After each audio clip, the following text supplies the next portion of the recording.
Oh, yun. Laki, oh. Naputol. Ang laki. Ako dito. Oh, pang merienda. Makuha mo yung kutsilyo doon. Pang merienda, merienda. Ginagamit ko, di ba? Alright.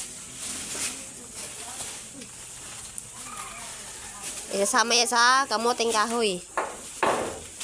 Galing kami dun eh. Dami yan oh. Lakihan.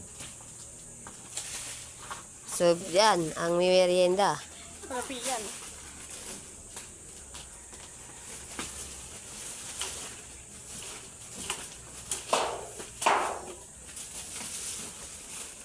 Kasabay ng kamuting kahoy yan mamaya na ilalaga. Ba't ay kinakain yun yung malalaki? Hindi kinakain. Eh, siya pinuputol. Hindi kasi napumutol mo. Ba't yung kasi dyan? Madaming langgam oh. Saka tanggal ko. Ang tiyan ko.